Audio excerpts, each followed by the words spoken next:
This morning, I hope you'll open your Bibles to 2 Kings chapter 5. 2 Kings chapter 5. And what I want to do this morning is call all superheroes. Now, when I talk about superheroes, some of you immediately have a picture in your mind, and it probably looks like this. Seth Clark, I've thought about you this week as I put this together and your children. If you are under the pavilion or in the fellowship hall today, or if you're in your car, you can find our slides that go with our lesson at www.oldunioncoc.com. They are there in PowerPoint and PDF so that you can follow along with us, because I am going to make reference to the slides today. Some of you are already doing that because you're using those for our songs today, and we appreciate those who put those together week to week so that we can all sing together and see together and learn together. But you know what? Not all superheroes are from the Marvel Universe. Many of them are from the Bible. And today I want us to look at some superheroes that are from the Bible. And they're probably not going to be the people in the story that you expect. And that's what I love about this story in 2 Kings chapter 5. Will you join me today in the Word as we study it together? 2 Kings chapter 5, beginning verse 1. Now Naaman, commander of the army. Boy, that sounds like a superhero to me. Now Naaman, commander of the army of the king of Syria, was great and honorable man in the eyes of his master, because by him the Lord had given victory to Syria. He was also a mighty man of valor, but, you ready for the story to change? A leper. I put a map up there just to remind you where Syria was. Syria is north of the land there that those folks were living in. And so he had come down south and invaded. And because of that invasion, he winds up with someone in his household that we'll meet in just a moment. Now, let me let you see. For a moment, you may say, oh, I know who the superhero of this story is. It's Naaman, right? I mean, let's look at him for a moment. He's got all the right things going for him, right? He's got position going for him. He's got popularity going for him. He's got providence going for him. Here is a man outside of the people of God that God is using. Surely he's the hero. Well, in his society, he would have been seen as a hero in many ways, as a warrior. I need you to also see that he has a weakness, and it's not one that he himself caused. It's one that he has, and the scripture says, but he was a leper. And that's all some people are going to see out of him. They're never going to see his position, his popularity, or his providence. Now, many of you know that with leprosy, when you had it, it was a skin disease. You had to walk around as you walk through town, as you walk through places, yelling, unclean, unclean, unclean. Well, I felt like that last Sunday morning, I'll go ahead and tell you. For those of you who get the joke, my wife and I have both been quarantined for over 3 weeks with COVID. We did get it, and I want to thank many of you who took care of us and checked on us. You know, it was very interesting. Obviously, Tracy and I are different people, and some people left some things on our front porch, and I'll let you decide which one went to who. Vegetable soup. Tracy or Daryl? You want to make a choice on that one? Cookies. Okay, are you with me there? Right? One person left vegetables and a pie. Now, I'm going to tell you, it's not those vegetables that got me healthy. It's that sugar. I'm just pretty sure of it right there once I can start eating again. I thank you. I thank you. I think Tracy thanks you. We want to thank you publicly for taking care of us. I want to thank those that found themselves unexpectedly doing service. Guys, it's rare that I miss a service. If I miss a service, especially one that I'm supposed to preach, I'm sick. And I'll tell you what, I was sick. And if I can say this, and most preachers, we probably aren't supposed to say this, I'm glad I wasn't at church the next day. Because on Monday, I found out that I was positive, and I would have felt horrible for those that I would have come in contact with and just talked to casually. And so we did our quarantine plus just to make sure we're back at school. We're still struggling with our energy level, but we are excited to be here. But that's all some of you would have seen of us if we had come to church. You wouldn't have seen our spirituality. You wouldn't have seen our prayer life. You would have seen our COVID, right?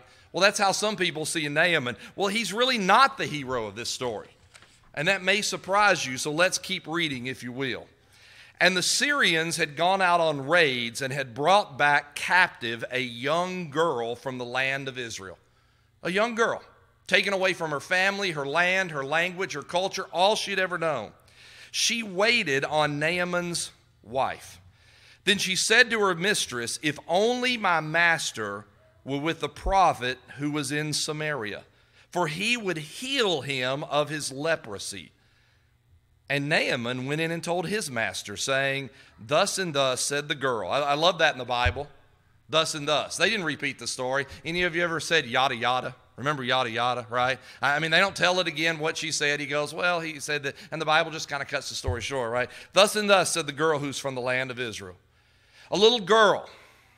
Who's the hero here?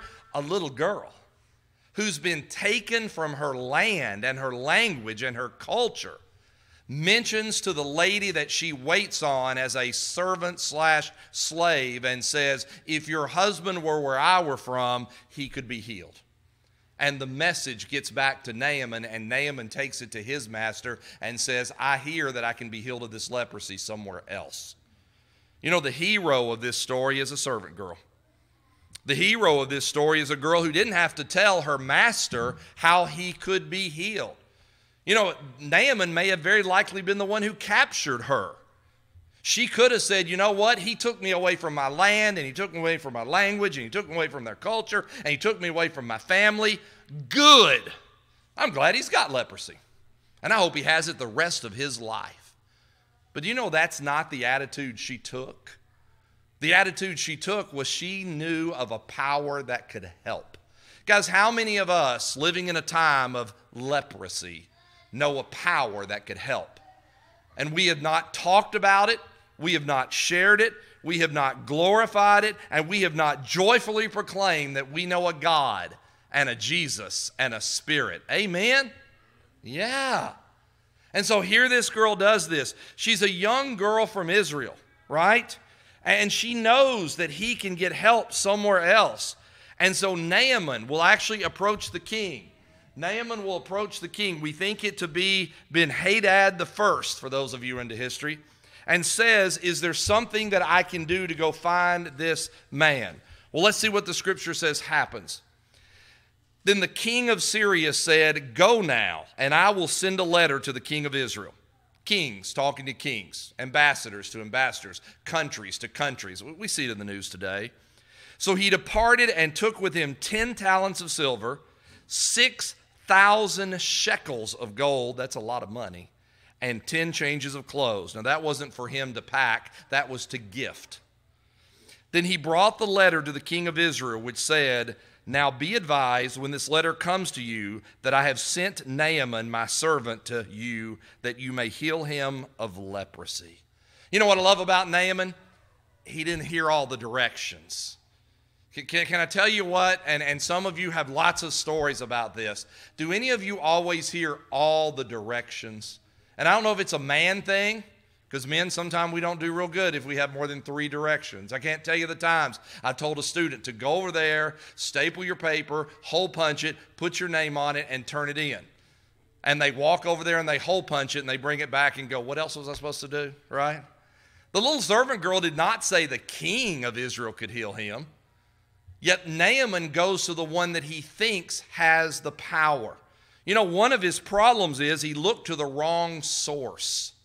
And guys, let me be honest with you. In this time, and I can speak to this, we may be looking to the CDC for salvation. Guys, that's the wrong source for salvation.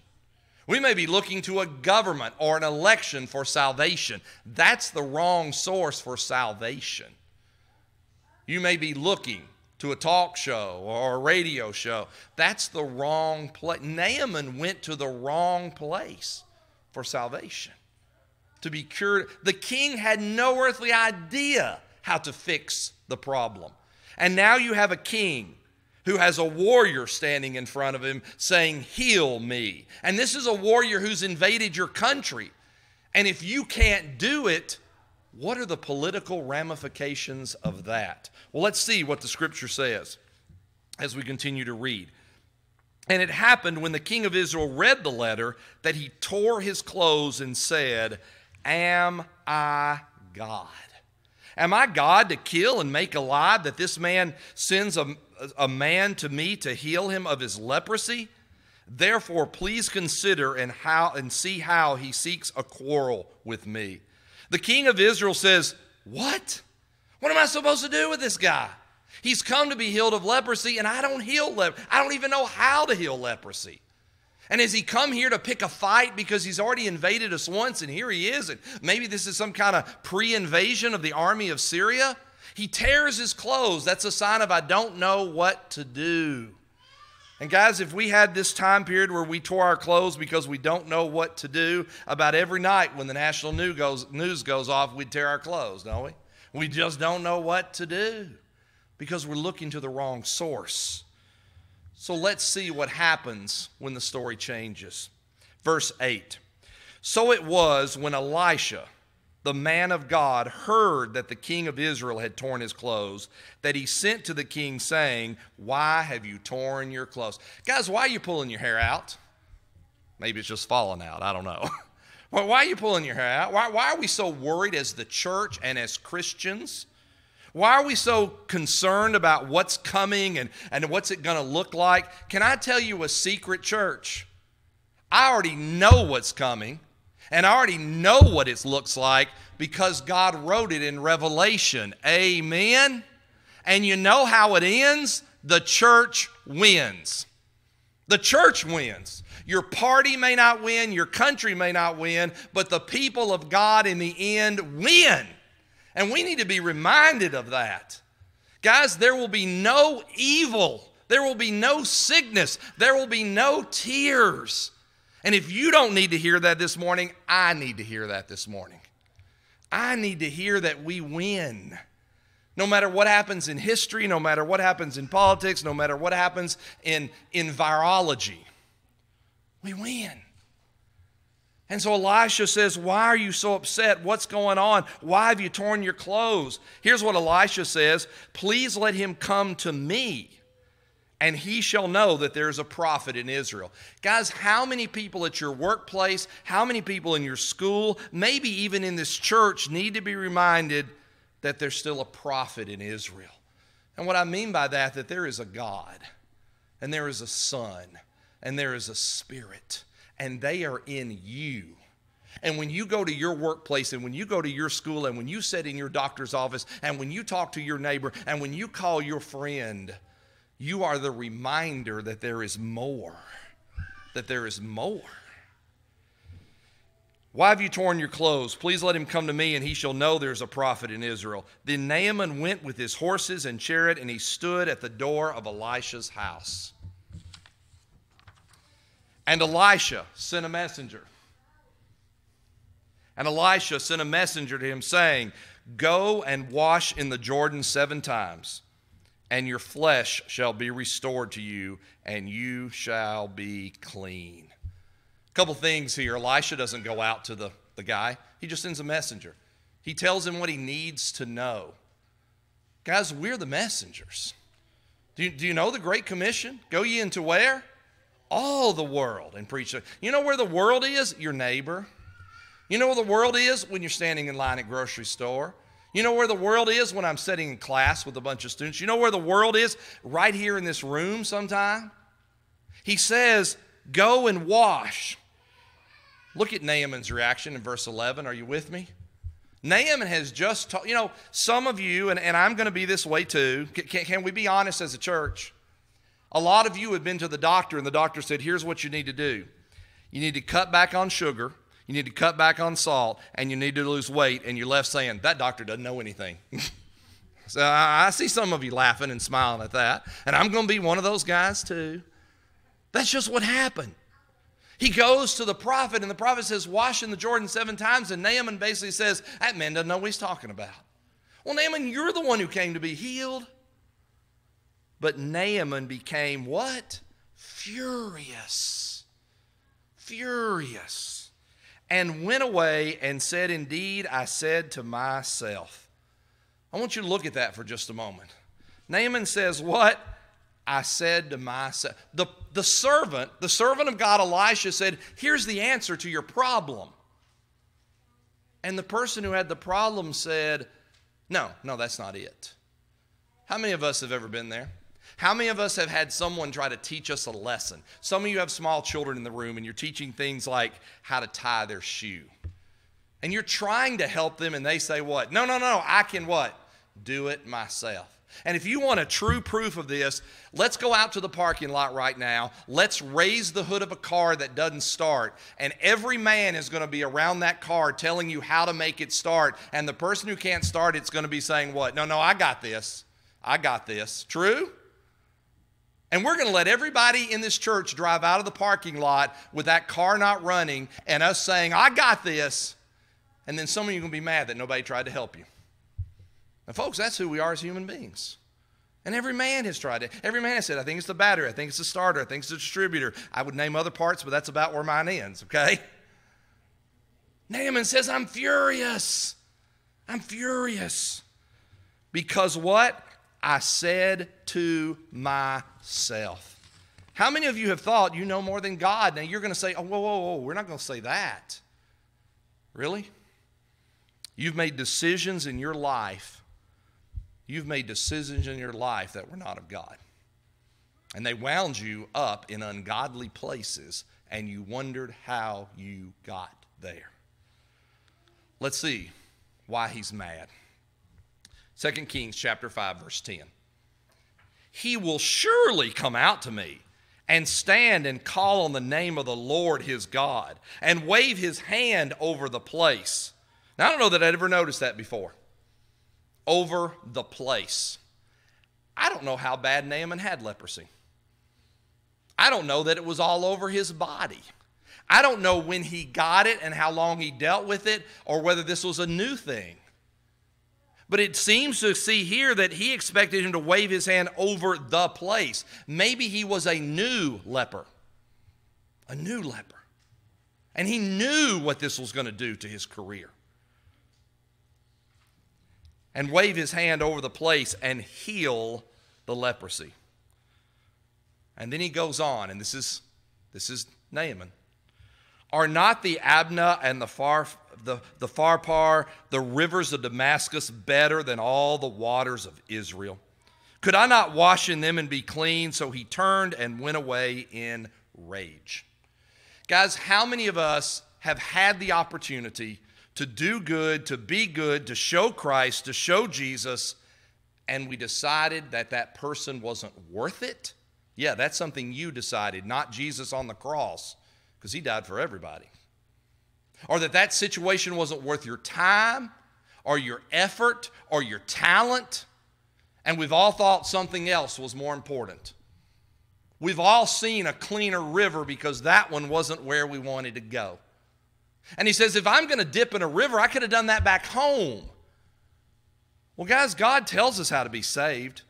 God in his scripture tells us how to be saved, and people want to say, well, I'll just be a good person. Well, that's great. There are lots of good people who are not in a right relationship with God through Jesus Christ. Well, I'll give back to my community. That's an awesome thing. But giving back to your community is not necessarily going to put you in a right relationship with Jesus Christ. And he says, I just don't want to do it. Well, guys, what about this scripture? What about Isaiah 55? It ties so well with what Skip read to us a while ago. God says, for my thoughts are not your thoughts. Guys, are you glad that God thinks bigger and better than you? Now, I want you to hear that. Are you glad that God thinks bigger and better than you? I am. Because sometimes my thinking is very small. It's very limited. It's very in one place. It's not big picture sometimes. He says, for my thoughts are not your thoughts, nor are your ways my ways, says the Lord. For as the heavens are higher than the earth, so are my ways higher than yours. I don't know if any of you have got to play with one. I haven't got to play with one yet, but I think they're fantastic drones. Maybe some of you have seen some really cool drone footage, right? They put a camera on this little robot thing with these little helicopter blades, and they give you a different perspective. You may have lived in an area all your life, but never seen it from that view before. God says, I see things from views you can't see. I see things in ways you can't think. So are my ways higher than your ways, and my thoughts than your thoughts. The problem that Naaman had was God was doing things in that river Jordan that he wasn't going to do somewhere else because God needed to be glorified in that. You see, Naaman had preconceived expectations. You ever do this? Any of you remember dating? Some of you are still there. Some of you, it's been a long time. Do you remember when you went out on a date and you had preconceived expectations? You said, well, we'll go to a certain restaurant and she'll order the salad, so I want to pay a whole lot, right? And I'll have kind of some topics that I think we'll talk about. Can I tell you about the worst first date I ever had? I went out with this young lady and I took her to a restaurant and we sat down and it was at Red Lobster. Oh yeah, I was impressing her, right? Red Lobster. And I said, so do you enjoy college? And she says, yes. That was it. I said, well, are you active where you go to college? Yes. Are you a member of any clubs? Yes. Guys, I was about 3 questions into my index card of things I thought we were going to talk about that night, right? And that was in the first 30 seconds. It's probably the shortest date of my life. Hey, I got to eat. It was good, okay? But I thought we would sit there and talk and get to know each other. Well, you can probably figure, not only was that our first date, it was what? Our last date. Yeah, I had preconceived expectations. And sometimes we think God's going to do it the way I want it. What was in Naaman's way? Well, several things. First of all, he wanted it his way. Guys, some of us want to be back to normal, but Naaman's normal was going to be leprosy. And there was nothing he could do about it. Do you hear me, church? His normal was going to be leprosy. But he wanted it his way or the old way. And he became angry because it wasn't. Guys, I have run through the emotions in the last 6 months. How about you? I've run through the emotions. I've had pity parties. I've had praise sessions. And I've been everywhere in between. And so this morning, I need to hear this lesson even if you don't. I need to be reminded that sometimes God doesn't do things the way I think God should because He is God. He is supreme. He is sovereign. And as Stephen often says, He is that what? Good. And Naaman wanted a substitute. He wanted to do it some other way. Guys, it was the end of the 9 weeks when I got sick at school. I didn't get to see all of my students until the end of the 9 weeks. But boy, I got emails. Mr. Duncan, is there any extra assignment I can do? And I'm thinking, you didn't do the regular assignments, right? You want extra credit, and you didn't even do the credit. Yeah, I get it every year at the end of the semester. I don't know if you know this, but in one of the classes I teach, an 88, and you get 5 points for taking the class because it's a super hard class, probably because I teach it, is a 93. An 88. I had a kid get an 87.33. Some of you right now are going, oh, you've been there, right? And he all of a sudden wanted to know, is there any? And I'm like, grading's over. We're done. I gave you the extra opportunities and you chose not to what? Not to do them. Guys, we often want it our way. Go back. Naaman rejected the prospect of physical healing because the conditions didn't conform to his expectations. How many of us want it to be back to normal? Guys, it was never. Can I be 100% honest with you on a Sunday? I hope yes. Well, what is normal? When has our lives ever been normal? When has your life ever been normal? Someone's always either been sick or healthy. You've had a baby on the way or a child. You've had too much money or too little money. You've had good weather or bad weather. I mean, what is normal? Normal is something we make up that we think is better than what we have now. Did you hear that? Normal is often something we make up that we think was better than what we have now. That ought to sink in. That ought to be probably a bumper sticker. You see, he had preconceived expectations. Join me in verse 13. And his servants. Do you see the third time a servant? We've seen a little girl. We've seen Elisha, the servant of God, and now we've seen Naaman's own servants. And his servants came near and spoke to him and said, "My father." I think that says a little bit about the relationship he had with those that worked with him. They respected him. "My father, if the prophet had told you to do something great, would you not have done it? How much more then when he says to you, 'Wash and be clean'?" They say, Warrior Naaman, if he had come out and asked you to do some ritual or to give your gold or your silver, man, you would have done it. You would have made a show of it. All he asked you to do was go wash and be clean. Notice verse 14. There's no discussion. I don't know what's going on in Naaman's head, but Naaman realizes at that moment he was spoken a word of wisdom by somebody he trusted. Church, hear me. You're in the world. You're in the world. We don't come here on a Sunday, lock ourselves in, and live in perfect world, right? We're out there in the world. Do you ever think that you're out there working in that place, working with that person, sitting by that cubicle, in that classroom because you're supposed to speak words of wisdom when it's time? Now, some of us just speak, right? Some of us just speak. But that servant spoke a word of wisdom at the proper time. And notice what Naaman does in verse 14. So he went down. He did what? He just did it. He just did it. He's like, you know what? You're right. Guys, sometimes I need a word of wisdom. Sometimes I need people to tell me, hey, have you thought about how that sounded? Or could you have done that in a different way? So he went down and dipped 7 times in the Jordan according to the saying of the man of God, and the flesh was restored like the flesh of a little child, and he was clean. You know what Naaman did? He obeyed. Naaman obeyed. Church, are we ready to obey? Are we ready to be the church? Not coming to worship. Don't confuse worship with being the church.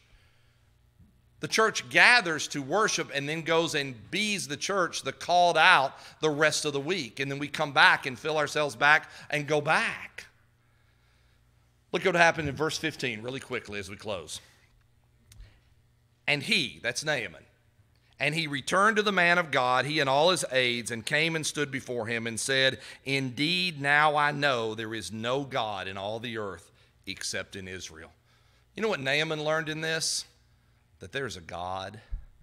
You ever think that in all this that we're going through and all this that we're complaining through, all this that we're moping through, that instead we could be showing people there is a what? God. There is beyond the azure blue, concealed from human sight. Do we sing it?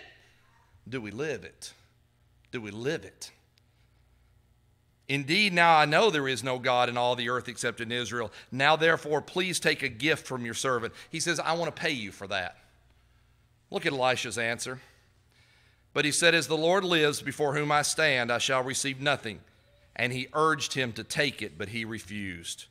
Guys, we are here to give God the glory. We have an opportunity as a church because we know how the story ends. We know how the story ends. You know, I often go to cemeteries. I'm going to be in one Monday. I have a funeral. And I look at dates on tombs. I spend a lot of time in a cemetery as a minister. And I often look at dates on tomb and I see someone died in 1943. And I go, wow, that person had no earthly idea how World War II came out.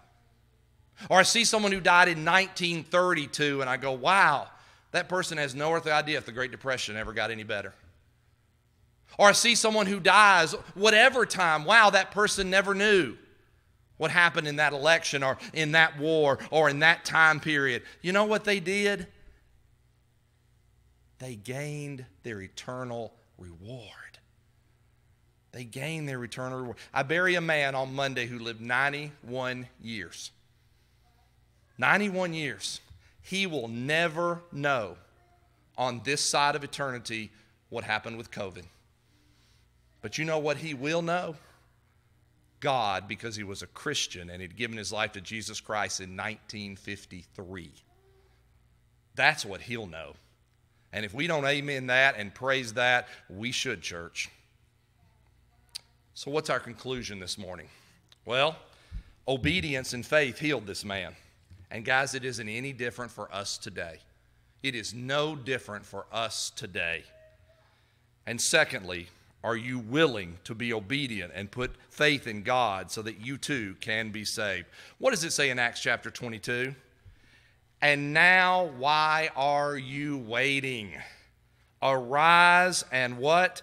Be baptized and wash away your sins, calling on the name of the Lord. Please hear me, church. It does not say call on the name of the Lord first. Are you with me? Because there are those who preach and teach that. And again, they've got some things out of order. It says what? Go and be baptized, wash away your sins. And as you're doing that, we were baptizing in the name of the Father and of the Son and the Holy Ghost. That's when it's happening. And if you don't need to hear that today because you're already a Christian, then I encourage you to hear this verse out of Matthew 25. Matthew 25, after a parable at the very end, where some men have been given some opportunity, the same that you'll be given this week, to do something. Jesus says in Matthew 25, verse 21, his Lord said to him, well done, good and faithful, what's the word? Servant. You know who the hero of the story of Naaman is? It's not Naaman. It's not the king of Syria. It's not the king of Israel. It's a servant girl, a servant prophet, and a servant who speaks a word of wisdom when it's time. Guys, most of us in here will never be the president or a Supreme Court justice, but we will be a servant. We will be a servant. And his Lord said to him, well done, good and faithful servant. You are faithful over a few things. I will make you ruler over many things. And I want you to see the last part of that verse, because I needed to hear that verse this week. I need to hear that verse this morning. Enter into the what? Joy of the Lord. Not the complaining, not the grousing, not the downtroddenness, but good and faithful servants enter into the joy of the Lord. So this morning, I'm calling all superheroes. I'm calling all superheroes. And in a story where there's a warrior and two kings, it's the three servants that are the heroes. Do you hear me, church? And we are all called in this room to be what? Servants. Guys, I don't know where you needed that lesson this morning. I don't know if you needed it because you aren't a Christian and you need to know that you need to be washed and cleaned. Or I don't know if you're a Christian and God has put you in some very special places for you to be his servant and you have been neglectful of that this morning. I want you to know we're willing to listen to either of those stories. If there's someone this morning who can hear me, whether it be the fellowship hall, the pavilion, the parking lot, or in this room I'm speaking, who needs to become a Christian this morning because you've been trying to do it all the wrong ways, we're ready for that. We're willing for that. We yearn for that. And if there are those who've been sitting in the pew and you have been downtrodden and you have been not the person you need to be when it comes to your servant hero-ness, we're okay with that too. I get down. I'm not the servant I need to be sometime. There are things I struggle with in these times they're going through, but I needed this lesson to remind myself I'm being put in special places at special times for a God who says, I want to use you to change the life of another. That's our plea today, and that's our call today, and that's what we sing as we stand and as we sing.